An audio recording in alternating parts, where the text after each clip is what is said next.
हिंदू धर्म रक्षक सर सेनापती महानेता माननीय शिवसेना प्रमुख श्रीमान बाळासाहेब ठाकरे यांचा आवाज कुणाचा? स्थानीय लोकाधिकार समिती महासंघाचा. नाही म्हटलं घोषणा देतो का पेटी वाजते.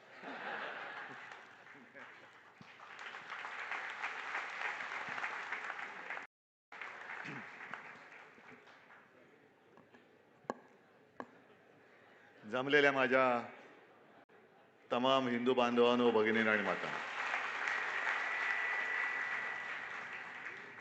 आज आपल्या मातृभाषेचा मराठी आता दिन म्हणायचं म्हणजे हा एकच दिवस असतो, पण आपण सगळेजण अस्सल मराठी बोलणारे मराठी आईची मुलं आहोत. त्याच्यामुळे आपल्यासाठी रोजच मराठी भाषा दिन असलाच पाहिजे. मराठी भाषा दिन किंवा मराठी भाषा ही असलीच पाहिजे. एक अप्रतिम कार्यक्रम आपण आज अनुभवला. जादूची पेटी. आपल्या आयुष्यामध्ये मतपेटी आहे. राजकारण्यांच्या थापा आपण रोजच बघतोय, पण ढोलकीवरची थाप आता विरळ होत चालले. त्याच्यामुळे मी मंदार, ओक आणि प्रभू तुम्हाला खास करून धन्यवाद देतोय आणि तुमच्या सहकार्याने सुद्धा खूप धन्यवाद देतोय की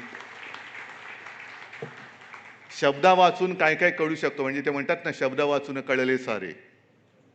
आणि हीच तर किमया, हीच तर जादू आहे. म्हणजे शब्दाला सूर लाभले तर काय होऊ शकतं. म्हणजे शब्द दंगल सुद्धा घडवू शकतात आणि शब्द मंगल कार्य सुद्धा करू शकतात. असे हे शब्द आणि सूर यांचं नातं आहे. आणि पेटी म्हटल्यानंतर मला ती पेटी काही नवीन नाही आहे, कारण माझे काका श्रीकांतजी त्यांना मी लहानपणापासून पाहत आलेलो. पेटी घेऊन बसायचे, त्यांच्यासमोर सगळे दिग्गज त्यावेळेला शोभा गुरटू यायच्या, बरेच खूप मोठे मोठे गायिका घरी यायचे. आणि विशेष म्हणजे त्यांनी ते मोहम्मद रफी यांच्याकडनं मराठी गाणं जे गाऊन घेतलं, ते मराठी गाणं मोहम्मद रफीना उच्चार नीट कळावे म्हणून त्यांनी उर्दूमध्ये लिहून दिलं होतं. काकांना उर्दू सुद्धा अप्रतिम लिहिता वाचता यायची. हे मी का सांगतोय की कोणत्याही भाषेचा आम्ही द्वेष नाही करत, पण आमच्यावरती जबरदस्ती करू नका, एवढीच आमची एक जोपर्यंत ऐकताय तोपर्यंत नम्र विनवणी आहे. दीपकजी, तुम्ही म्हणालात बोलता बोलता की माझा राग आला तरी चालेल. हल्ली मला पवारांचा राग नाही येत, पण तुम्ही मराठीसाठी बोलतात आणि शिवसेनेचा जन्मच मराठी माणसाच्या न्याय हक्कासाठी लढणारी संघटना म्हणून झालेला आहे. त्याच्यामुळे मराठीसाठी आम्ही दोघं भाऊ एकत्र आलो. आता मुख्यमंत्री त्यांचं क्रेडिट घेत आहेत. 2 बंधूंना मी एकत्र आणले. म्हणजे हे आत्ताच्या काळात एक ती विंदा करंदीकरांची कविता आहे, त्यातल्या 2 ओळी आहेत. लढवून बांधवाना संहार साधणारा गीता खुशाल सांगे, इलाज काय त्याला. म्हणजे आधी भांडवायचं, भांडणं लावायची आणि मग आम्हीच सगळं केलं. भावाभावात भांडणं लावायची, संवाद घडवायचा आणि मग गीता सांगायची. उपयोग काय त्याचा, इलाज तरी काय त्याला. बरं, जसं आम्हाला दोघांना भावानं एकत्र आणलं, तसं आता तुम्ही तिकडे पण काही एकत्रीकरण करतात का? ज्या सध्या काही बातम्या चालू आहेत, विलीन होणार विलीन होणार विलीन होणार, लोक वाट बघतायत. तर तसं काही विलिनीकरण करतात का? नाही तर कशाला उगाच फुकटच्या गोष्टी करतायत, कशाला नसत्या गोष्टीचं श्रेय घेताय. मला एका गोष्टीचं समाधान आहे, म्हटलं तर अभिमान सुद्धा आहे, अभिमान नक्कीच आहे की मी मुख्यमंत्री असताना राज्यात मराठी भाषा सक्तीची केली. पण त्याचबरोबर एका गोष्टीचं वैषम्य पण आहे की महाराष्ट्रामध्ये मराठी सक्तीची करण्याचा निर्णय घ्यावा लागतो, याचं मला एक खेद सुद्धा आहे की सक्ती कशाला पाहिजे. महाराष्ट्र म्हटलं तर मराठीच असली पाहिजे, पण ते मी केलं. आता त्याच्यानंतर काल सुद्धा पुन्हा म्हणजे यांची सवय काय आहे की जुनं दळण हे दळत बसायचं आणि एवढं दळायचं की लोक शेवटी ते खरं मानायला लागतात. हिंदीची सक्ती, आता ती कमिटी नेमली होती, त्याने अहवाल दिला, तो अहवाल घेतला हातामध्ये. आता अहवाल हातात घेतला म्हणजे तो शब्दशः बघितलं तर स्वीकारला, पण तो स्वीकारल्यानंतर अंमलबजावणी करायची की नाही त्या अनुषंगाने कमिटी नेमली होती. त्या कमिटीची बैठकच झाली नाही, कारण त्याच्याच आधी तुम्ही सगळं सुरत गुवाहाटी अशी जी एक यात्रा काढली, त्याच्यात सरकार पाडलं, त्याच्यामुळे त्या कमिटीची बैठकच नाही झाली. बरं, तो निर्णय जर का आम्ही घेतला म्हणून तुम्ही लादणार होतात, तर मग असे अनेक निर्णय होते, ते का तुम्ही रद्द केले? मराठी भाषा भवन अजूनही उभंच राहत नाहीये. आताही जशी आपण जादूची पेटी पाहिली, तशीच आपल्याला नाही म्हटलं तरी महाराष्ट्र आणि बंगाल यांना एक रंगभूमीची पार्श्वभूमी आहे. रंगभूमी नाटक, या इकडे चौपाटीला मी मराठी रंगभूमीचं वाटचाल सांगणारं दालन उभं करणार होतो, रद्द करून टाकलं आणि बिल्डरच्या घशात घातलेलं आहे. का तो निर्णय काय ना अंमलात आणला तुम्ही? मराठी भाषा भवन अजून पडून राहिलेलं आहे. भाजपचं ऑफिस उभं राहतंय, ते सुद्धा कुठल्या ते सामन्यात बातमी दिली होती, ते सुद्धा असं सगळं तो भूखंड ढापून. म्हणजे तुमच्या पक्षाची कार्यालय तुम्ही बिनदिक्तपणाने उभी करतायत, पण माझ्या मातृभाषेचं भवन ह्याही करायला तुम्हाला मुहूर्त शोधायला लागतोय. कसले तुम्ही मुख्यमंत्री? कोणत्या राज्याचे तुम्ही मुख्यमंत्री? आणि एक नक्की आहे की महाराष्ट्राला एका प्रादेशिक पक्षाची गरज आहेच, आणि ती शिवसेना आहेच. पण मराठी माणसाची एक वृत्ती आहे की तो आधी स्वार्थकरी बघत नाही, दुसऱ्याच्या मदतीला पहिला धावून जातो. हा आता मराठी माणसाचा गुण आहे की दोष आहे हे अजूनही काही कळत नाही. दरवेळेला काही झालं की हिमालयाच्या मदतीला सह्याद्री धावून जातो, आणि हिमालय मोठा चालू आहे, तो काय करतो? एक तर डोक्यावरती बर्फ आहेच, थंड डोक्याने सह्याद्रीचा वापर करून घेतो, आपलं इप्सित साध्य करून घेतो, आणि मग सह्याद्रीला लाथा घालतो. देशावरती कोणताही घाला येऊ, पहिला महाराष्ट्र धावून जातो. अगदी आपण दैवत मानतो छत्रपती शिवाजी महाराज, त्यांच्या वेळेपासूनचा हा आपला इतिहास आहे.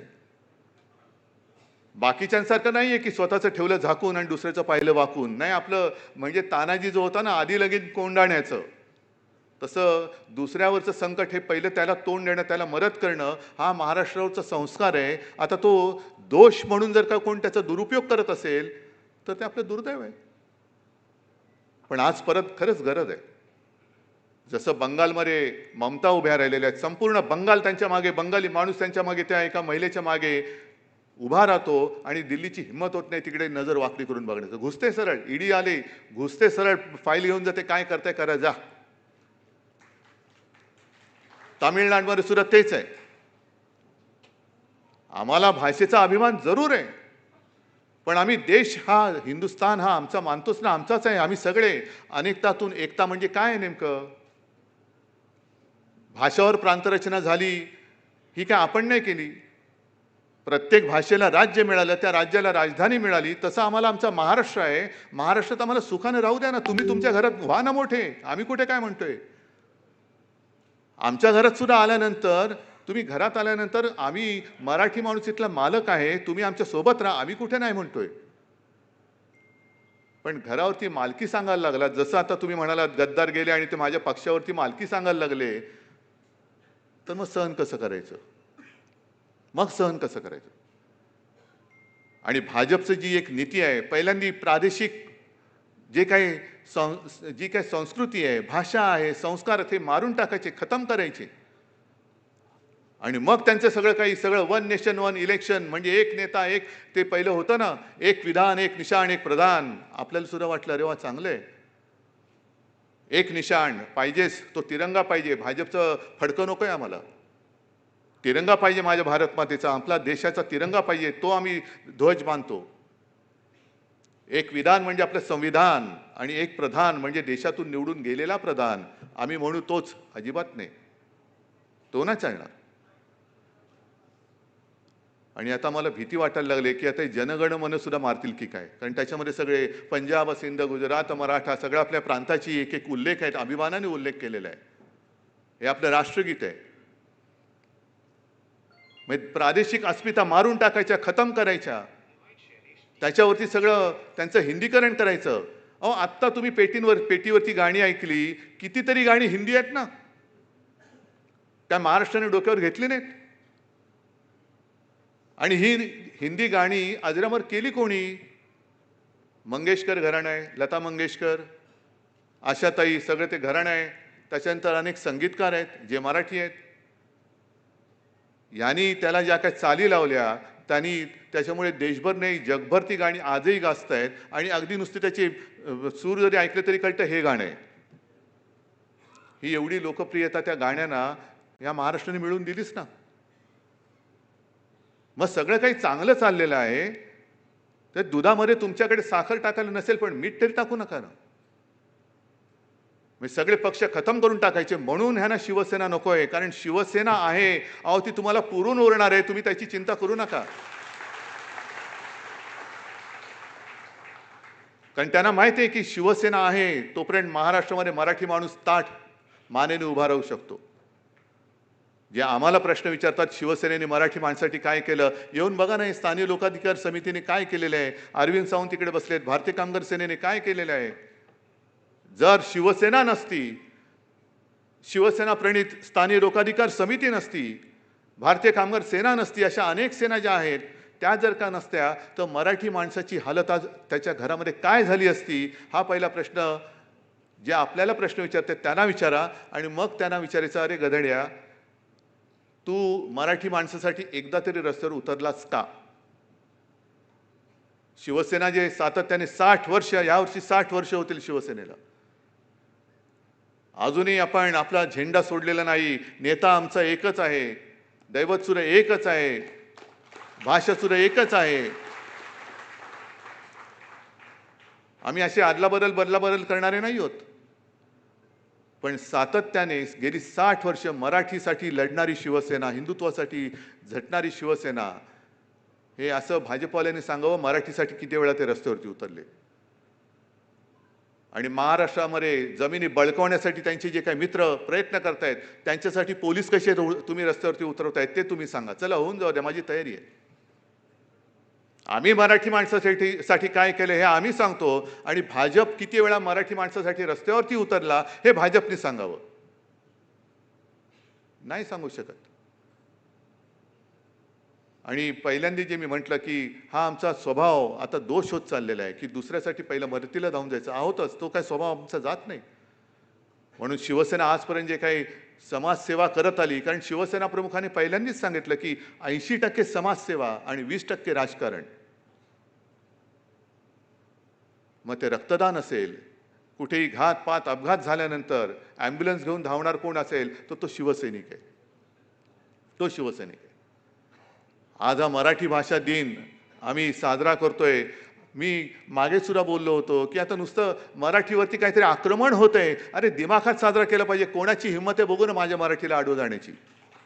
येऊ द्या ना आडवा, कोण आडवा आहे तर तेच बघतोय. पण कोणी येतोय आणि आम्हाला हनुमान चालीसा शिकवतोय का? आमचं मारुती सूत्र काय कमी आहे? भीमरूपी महारुद्रा, त्याच्यात हनुमानाचं जे वर्णन आहे समर्थ रामदासांनी केलेलं आहे ते कितीतरी मजबूतीने त्याच्यासमोर आपण म्हणू शकतो. कशाला हनुमान चालीसा पाहिजे? म्हणा, हनुमान चालीसेला विरोध नाहीये. रामरक्षा सुद्धा आहे. अगदी अनेक जण हल्ली भगवद्गीता सांगतात. भगवद्गीता पहिली भगवद्गीता की वयाच्या 16 वर्षी ज्ञानेश्वरांनी तेव्हा ज्ञानेश्वरी लिहिली.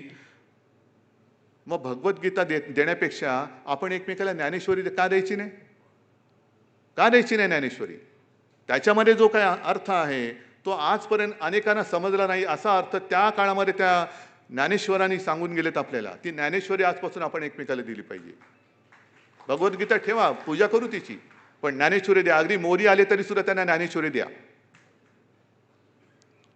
आणि आणखीन एक गोष्ट मला आठवते जी आम्ही शाळेमध्ये वर्गात म्हणायचो, मनाचे श्लोक.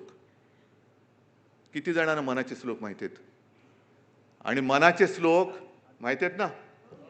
मग ते रोज जर का वाचले तर कोणी भाजपात जाणारच नाही, एवढी ताकद त्या मनाच्या श्लोकात आहे. कारण जगायचं कसं हे त्याच्यामध्ये दिलेलं आहे. जगायचं कसं हे त्याच्यामध्ये दिलेलं आहे. म्हणजे त्याच्यात ते काय ना की अहंकार झाल्यानंतर रावणाची लंका सुद्धा क्षणात उद्ध्वस्त झाली. तुझं काय आहे? या मनाच्या श्लोकाचं खरं म्हणजे मी दीपकजी तुमच्या समोर सांगतोय, हिंदीकरण करून सगळ्या देशात वाटलं पाहिजे. काय आपल्या साधू संतांची ताकद होती, काय भाषा होती, काय संस्कार होते, काय संस्कार दिलेत. असं कुठे आहे राज्य? या संपूर्ण देशामध्ये असं राज्य मला दाखवा की जिथे एवढी संतांची परंपरा लाभलेली आहे, वीरांची परंपरा लाभलेली आहे, कलाकारांची परंपरा लाभलेली आहे, योद्ध्यांची लाभलेली आहे. प्रभू रामचंद्रांबद्दल सुद्धा आम्ही सुद्धा जय जय रघुवीर समर्थ सांगणारे समर्थ रामदास हे आमचेच होते ना. यांच्याकडनं काय आता आपण रामभक्ती शिकायची? जय श्रीराम, बाकीचं पुढे काय? पुढे काय? पुढे बोल ना. नुसतं जय श्रीराम, हो ना, जय श्रीराम, पुढे काय? मग मग आम्ही जसं सांगतो आदर्श घ्यायचा आहे ना. जे शिवसेना प्रमुख सांगायचे की मला महाराष्ट्रामध्ये शिवशाही पाहिजे, कारण छत्रपती शिवाजी महाराजांच्या कारभाराचे पुरावे आहेत. राज्य कसं करायचं, अगदी पहिला राजभाषा कोश सुद्धा त्यांनीच केलेला आहे. राज्य कसं करावं याचे दाखले इतिहासामध्ये शिवाजी महाराजांचे आहेत. शिवशाही, तसं रामराज्य पाहिजे ना, तर रामराज्याचे दाखले काढा आणि रामाने जसं राज्य केलं तसं करा ना. तसं करतायत तुम्ही? करताय का? आत्ता जे काय यांचं राज्य चाललेलं आहे, हे राज्य रामराज्याचं प्रतीक समजायचं का? फोडाफोडी करायचं? आजच अरविंद केजरीवाल यांची निर्दोष मुक्तता केली. त्यांची अरविंद केजरीवाल आणि सिसोदिया यांचं अभिनंदन मी करतो त्यांचं. पण एखाद्या माणसाला आरोप करायचे, सरळ उचलून तुरुंगात टाकायचं. मुख्यमंत्री, देशातल्या एका राज्याचा निवडून दिलेला मुख्यमंत्री, त्या राज्य मंत्रिमंडळातले मंत्री पदावरती असताना तुम्ही तुरुंगात टाकता आणि कोर्टासमोर पुराव्या अभावी त्यांची सुटका होते. मग पुराव्या अभावी त्यांना अटक करणाऱ्यांना आता तुरुंगात टाकलं पाहिजे. टाका त्या अधिकाऱ्यांना आतमध्ये. हे रामराज्य आहे तुमचं? कोणावरही आरोप करायचे, बेलगाम आरोप करायचे. म्हणजे परवा मी विधान परिषदेत बोललो ना, दुर्दैवी घटना घडली आणि अजितदादांचा त्याच्यात मृत्यू झाला. ती श्रद्धांजली वाहताना मी म्हटलं होतं की एखादा माणूस गेल्यानंतर त्याचं महत्त्व गाऊन काय उपयोग आहे? पण तो असतो तेव्हा त्याला जीव द्यावा असं वाटेल एवढं त्याला बदनाम करून टाकायचं. 70,000 कोटीचा घोटाळा, अजित पवार चक्की पिसिंग आणि बाजूला नंतर बघितलं तर बाजूला बसिंग. मग किती आरोप करायचे, जीव नकोसा करायचा, वेडवाकडं वाटेल ते करायचं, बदनाम करून टाकायचं. संजय राऊतवरती केस, संजय राऊत सुद्धा निर्दोष सुटला. कालच तो कोण कळलं ना तुम्हाला? पुढचं आणखीन बोलायला लावू नका, कारण उघड सत्य आहे.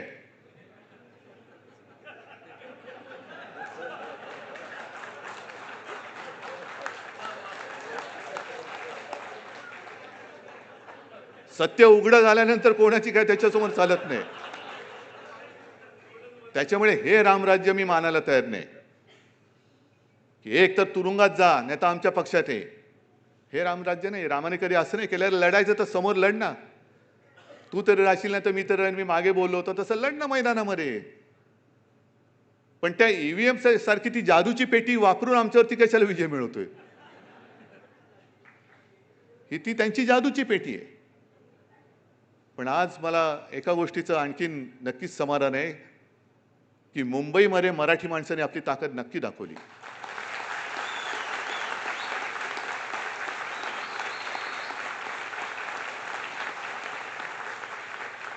ठीक आहे, महापौर आपला होऊ शकला नाही,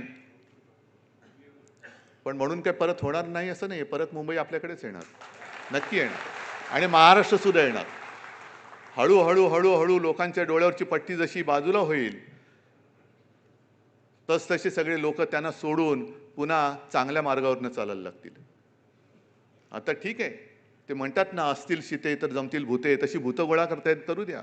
ती भूतं मानगुटीवरती बसतील तेव्हा तुम्हाला जीव नकोसा होईल. हे आत्ता मी सांगतोय, त्यांनी लक्षात ठेवावं. ती भूतं तुमच्या नाकावर, तुमच्या डोक्यावरती नाचतील. शीतं फेकताय, शीतं संपतील. पण तोपर्यंत एवढी भूतं झाली असतील की त्या बाधेमुळेच तुम्ही तिथल्या तिथे पडलेले असाल.